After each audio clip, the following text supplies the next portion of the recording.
வணக்கம் மக்களே, சற்றுமுன் கிடைத்த தகவல் ஒன்றை பார்க்க போகிறோம். அதிமுகவின் மேல்முறையீடு வழக்கில் நீதிமன்றத்தில் புதிய தீர்ப்பு. இந்த ஒரு தகவலை பற்றி தான் நாம் பார்க்க போகிறோம். தகவலை பார்ப்பதற்கு முன்னதாக நீங்கள் நம்மளுடைய சேனலுக்கு புதிய பார்வையாளர்களாக இருந்தீர்கள் என்றால் மறக்காமல் நம்மளுடைய சேனலை சப்ஸ்கிரைப் செய்து வைத்துக் கொள்ளுங்கள் மக்களே.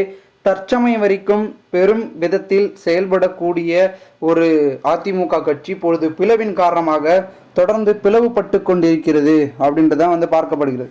அப்படி என்ன அப்படின்னு கேட்டிங்கன்னா, அதிமுக என்பது ஒரு பெரும்பான்மையான கட்சி. உங்கள் அனைவருக்கும் தெரியும் அதிமுக எந்த அளவுக்கு பார்த்திங்கன்னா இந்த ஒரு இயக்கத்தை உருவாக்கிய புரட்சி தலைவர் எம்ஜிஆர் அவர்கள் பார்த்திங்கன்னா மக்களுக்கான ஒரு அரசியலை முன்னெடுத்து வைத்தார் அப்படின்னு சொல்லும் வகையில் பார்த்திங்கன்னா இதய தெய்வம் அப்படி இப்படின்னு அவருக்கான ஒரு பெயர்கள் வைத்து கூட அந்த ஒரு கட்சியை வழி நடத்தினார்கள். ஓகேங்களா, எம்ஜிஆர் அவர்கள்.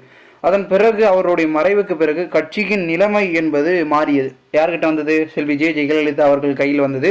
புரட்சி தலைவி ஜெயலலிதா அம்மா அவர்களும் சிறப்பாக கட்சியை வழி நடத்தி மக்களால் நான் மக்களுக்காகவே நான் என்ற ஒரு தாரக மந்திரத்தை முன்னெடுத்து ஒரு பெரும் சேவையை பார்த்தீங்கன்னா மக்களுக்காக அர்ப்பணித்தார் என்று கூட சொல்லலாம். ஒரு பெண்மணியாக இருந்து ஆளும் கட்சியை பார்த்தீங்கன்னா தமிழகத்தையே வழிநடத்தக்கூடிய ஒரு திறமையும் இருந்தது. அந்த அளவுக்கு இருக்கும்பொழுது அடுத்த கட்டமாக அவருடைய இறப்புக்கு பிறகு சசிகலா அவர்களிடம் பதவி வந்தது. அவரிடமும் நீடிக்கவில்லை. சொத்து குவிப்பு வழக்கின் காரணமாக சிறை சென்றார். அதன் பிறகு அந்த ஒரு பதவியை எடப்பாடியை பார்த்தீங்கன்னா தேடி வந்த நிலைமையில் எடப்பாடி என்ன செய்தார்? பொதுக்குழு நடந்தது. ஜூலை 11ஆம் தேதி அவசரமாக ஒரு பொதுக்குழுவை நடத்தினார்.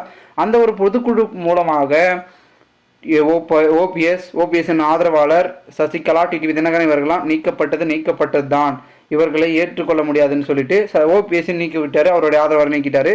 அந்த ஒரு பொதுக்குழு மூலமாக இன்னொரு தீர்மானங்களையும் ஏற்றுறார். என்னன்னா, அதிமுகவின் இடைக்கால பொதுச் செயலாளர் நான் தான் அப்படின்னு சொல்லி தீர்மானங்களை ஏற்றிட்டு இடைக்கால தேர்தலையும் நடத்தினார். அதாவது பொது செயல் தேர்தல். அதுலேயும் அண்ணன் போஸ்டிங்க ஓபிஎஸ் அவர்களுக்கு எதிராக இபிஎஸ் அவர்கள் வெற்றி பெற்றார். ஓகேங்களா, இதனை எதிர்த்து பார்த்தீங்கன்னா வழக்கு தொடர்ந்த அண்ணன் ஓ பன்னீர்செல்வம் அவர்கள் அந்த ஒரு வழக்கில் முதற்கட்ட வெற்றியும் எடப்பாடிக்கு தான் வந்தது.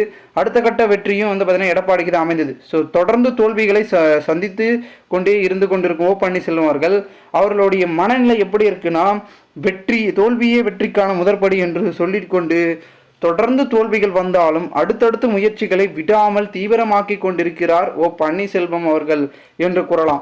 அந்த ஒரு சூழலில் அவருடைய நோக்கமும் விரிவாக்கமும் செயல்பாடுகளும் தீவிரமாக இருக்கிறதுனால அதிமுகவை அவர் எப்படியாவது வென்றே தீர்வார், வென்று அடைந்து விடுவார், பெரும்பான்மையை தக்க வைக்க போறாரு அப்படின்றதும் ஓபிஎஸ் தரப்பில் இருக்கக்கூடிய வைத்திலிங்கம், ஜேசிபி பிரபாகரன், மனோஜ் பாண்டியன் உள்ளிட்டோர்கள் பார்த்தீங்கன்னா பன்னுற்றி ராமச்சந்திரன் இவர்கள்லாம் பார்த்தீங்கன்னா தொடர்ந்து சொல்லி கொண்டிருக்கிறார்கள்.